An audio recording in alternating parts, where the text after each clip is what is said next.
आपल्या शाळेचे मुख्याध्यापक सुरजकर सर यांना अशी विनंती करतो की त्यांनी विद्यार्थी दिवस याबद्दल आपल्याला मार्गदर्शन करावे. आज 7 नोव्हेंबर आहे, बरोबर आहे. 7 नोव्हेंबर म्हटल्यानंतर जवळपास संपूर्ण भारतामध्ये काय होतंय, आजचा दिवस जो आहे तो विद्यार्थी दिन म्हणून साजरा केला जातो. तर नेमकं काय आहे की विद्यार्थी दिन म्हणून का साजरा करावा, आणि तोही 7 नोव्हेंबरच का? कारण आजच्या दिवशी जे आहे म्हणजे डॉक्टर बाबासाहेब आंबेडकर जे भारतीय राज्यघटनेचे शिल्पकार आहेत, त्यांचा प्रवेश जो आहे तो शाळेत झाला होता. आता त्यांचा प्रवेश शाळेत होणं ह्या भारतातील असलेल्या सर्व बहुजनांसाठी जे आहे तर एक प्रकारचं जे आहे तर ते एक अमृत महोत्सव असं म्हणता येईल, की एक जीवनदान असं म्हणता येईल. कारण काय आहे, अजूनही जरी आपण बघितलं तर तुम्हाला याची कल्पना असेल, सध्या तुमचं वय लहान आहे, तुम्हाला याची कल्पना असेल सध्या अभ्यासक्रमाचे प्रकार वेगवेगळे आहेत. काय स्टेट बोर्ड आहे, काही CBSE आहे, काही इंग्लिश मिडियम आहे, वेगवेगळं माध्यम आहे. मग ह्या वेगवेगळ्या माध्यमामध्ये अभ्यासक्रम सुद्धा वेगवेगळा आहे. आता आपल्यासारख्या सर्वसामान्य जे आहोत, आपण जे काही बहुजन आहोत, ते आपण सर्व बहुजन काय करतोय, जिल्हा परिषदेच्या शाळेत शिकतोय. ज्यांच्याकडे पैसा खूप आहे त्यांची मुलं अशा जे इंग्लिश मिडियमची शाळा म्हणतात तुम्ही किंवा CBSE पॅटर्न आहे अशा प्रकारच्या शाळेमध्ये ते जातात. म्हणजे शिक्षण जे आहे हाय क्वालिटीचे शिक्षण घेण्यासाठी ते जाण्याचा प्रयत्न करतात. शिक्षण तसं क्वालिटी वगैरेचा असा काही प्रकार नसतो, तरी सुद्धा काय आहे सांगायचं तात्पर्य एवढंच आहे की ज्यांच्याकडे पैसा आहे ते जे आहे तर जास्तीत जास्त हाय क्वालिटीच्या शाळेमध्ये जाऊन शिक्षण घेण्याचा प्रयत्न करतात. आणि आपण कुठे शिकतोय, जिल्हा परिषदेमध्ये शिकतोय. हे सर्वसामान्याची मुलं, ही जी सर्वसामान्य मुलं जरी आता शिकू शकताय, परंतु डॉक्टर बाबासाहेब आंबेडकर यांच्या काळामध्ये बहुजनांचा कोणताच मुलगा किंवा मुलगी यांना शाळेमध्ये शिक्षणास बंदीच होती. त्यांना शिकू दिला जात नव्हतं. जसं की समाज व्यवस्थेमध्ये जे आहे तर त्या काळामध्ये 4 अवस्था होत्या, 4 वर्ण होते: ब्राह्मण, क्षत्रिय, वैश्य आणि शूद्र. त्यापैकी काय होतं, फक्त शिक्षणाचा जो अधिकार जो होता, जो काही सर्वात वरचा जो काही वर्ण होता ब्राह्मण वर्ण, त्या वर्णाला शिक्षणाचा अधिकार होता. क्षत्रिय जो एक वर्ण होता, ज्या त्या काळात जे काही 4 अवस्था होत्या समाज व्यवस्थेच्या, त्यामध्ये क्षत्रिय वर्ग जो होता तो क्षत्रिय वर्ग काय करायचा, या सर्वांचं म्हणजे या सर्व समाज व्यवस्थेचं काय संरक्षण करण्याचं काम त्यांच्याकडे होतं. आणि वैश्य म्हणल्यानंतर व्यापार, म्हणजे व्यापारी एक वर्ग सेपरेट होता. त्या व्यापारी वर्गाने नुसता व्यापार करायचा. आणि नंतर शूद्र जो वर्ण होता, या शूद्र वर्णामध्ये जे होतं त्यांनी फक्त सर्वांची चाकरी करायची, सेवा करायची. मग त्या सेवेमध्ये आता ह्या ठिकाणी सांगण्यासारखा प्रकार नाहीये. किती सांगितलं तर ते म्हणून सर एवढं गाणं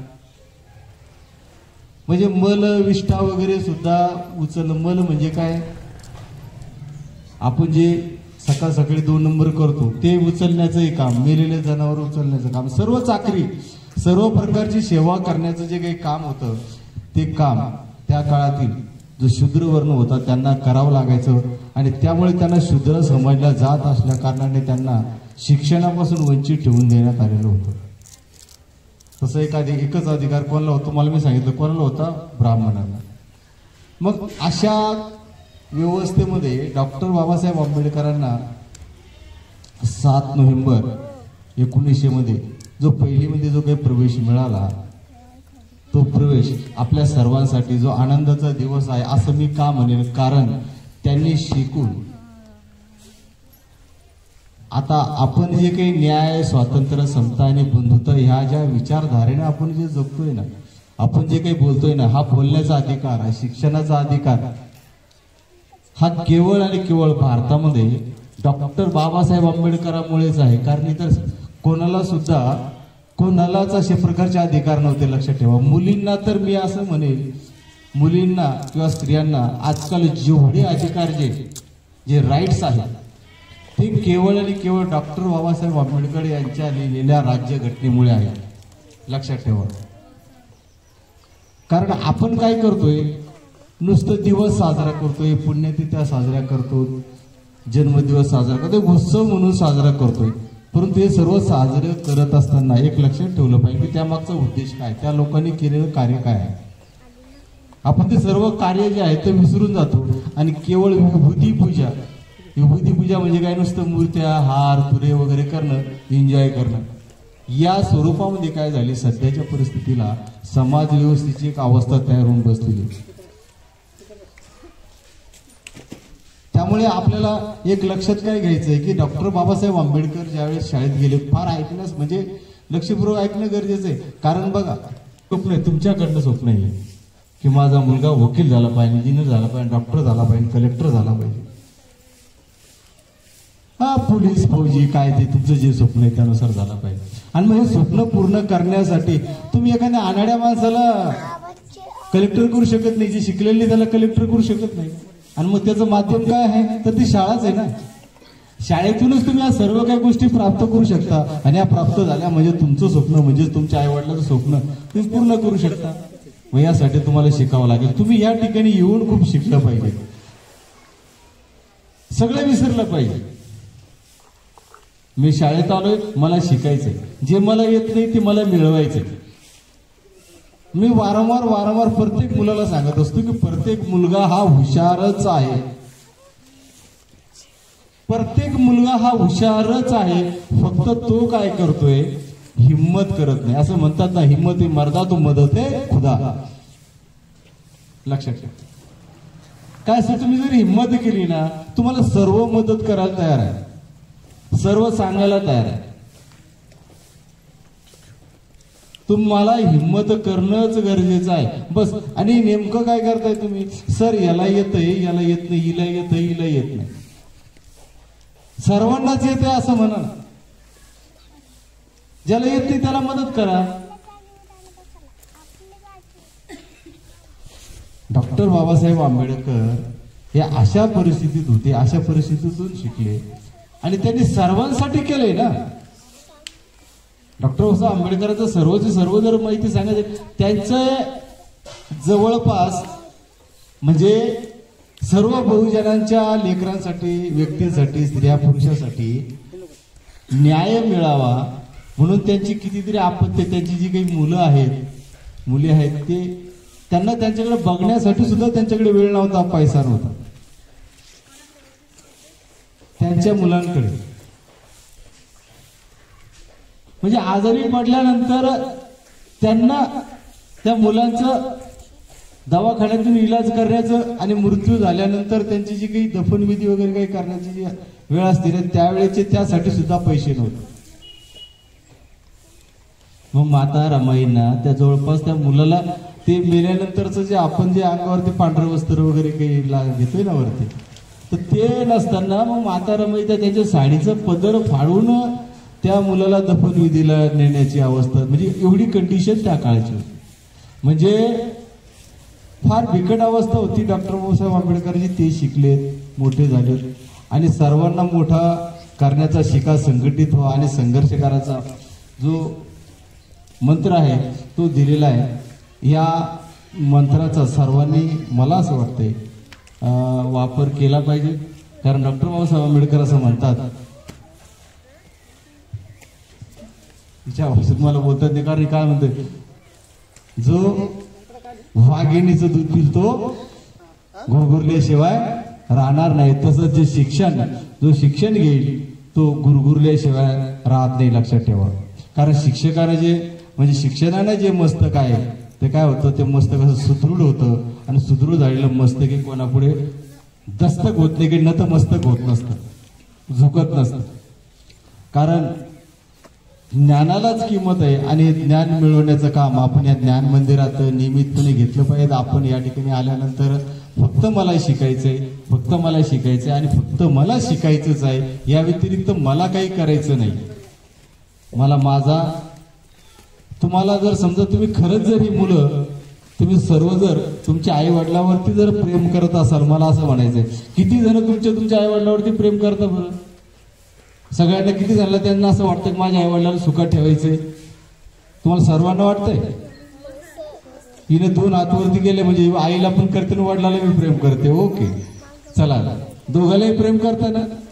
ओके ओके. जर तुम्हाला दोघाला जर प्रेम करायचं करत असाल तुम्ही आणि तुम्हाला जर त्यांना सुखात ठेवायचं असेल तर तुम्ही माती काम करून सुखात ठेवू शकाल का? माती काम करून सुखात ठेवणार का? म्हणजे तुम्हाला काहीतरी मोठं पदावर जावं लागेल ना. मग मोठ्या पदावर जाण्यासाठी तुम्हाला काय करावं लागणार आहे? शिकावं लागणार आहे ना. चांगल्या चांगल्या प्रकारची हात खाली घ्या, चांगल्या प्रकारची डिग्री घ्यावं लागेल. सर्वजण शिकणार आहेत सगळे. मग आजच्या दिवशी जर मला असं वाटतंय सर्व मुलांनी शिक्षणाचं किंवा मला शिकायचंय आणि शिकायचं एवढा जरी मूल मंत्र जर तुम्ही लक्षात ठेवला तर मला असं वाटतं आज दिवसभर बघूयात की ती मुलं केवळ पुस्तक आणि पुस्तक, अभ्यास आणि अभ्यास याकडेच लक्ष देतात. खेळावं, मुलांनी खूप खेळलं पाहिजे, परंतु असं खेळू नाही की एक दुसऱ्याचं डोकं फोडणं, त्यानं असं केलं, हिनं असं केलं, त्यानं तसं केलं. खेळा ना. आणि खेळण्याच्या स्पर्धा काय असतं? कारण त्यात गोल्ड मिळवायचं, सिल्वर मिळवायचं, ब्रॉन्झ मिळवायचं, हे सर्टिफिकेट मोठमोठे तुम्हाला नोकरी देऊन टाकतात हे बी खेळण्यामध्ये. पण तुम्ही वेगळंच करता काहीतरी. तर चांगले खेळ खेळायचे, आपलं चांगलं बनायचे, आपल्याला शिस्त पाळायचे, विनाकारण तिकडे बाहेर गेलं. कारण कसं असतं, आपल्याला 2 निसर्गाने कानं दिलीत ना, त्या कानाचा आपण गैरवापर करायला लागलो. इकडून ऐकायचं, इकडून जाऊ द्यायचं.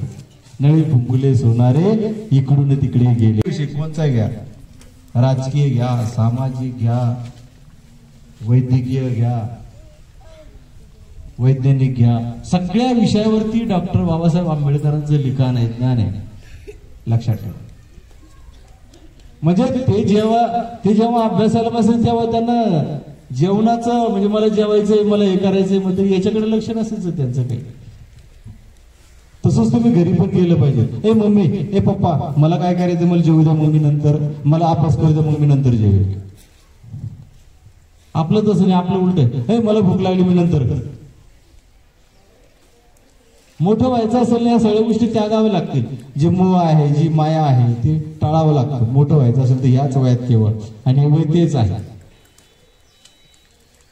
याला त्याला नाव ठेवत बसायचं नाही.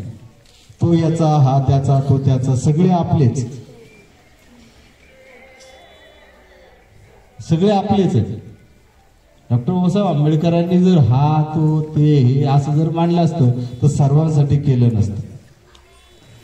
सगळे आपलेच आहेत, आपण सर्वांचे आहोत असं समजायचं. आणि आजचा दिवस जो आहे तो आपण चांगल्या प्रकारे अभ्यास करण्याचा एक मूल मंत्र आपण घेऊयात आणि त्याप्रमाणे वागण्याचा प्रयत्न करूयात. एवढं बोलतो आणि या ठिकाणी ओके.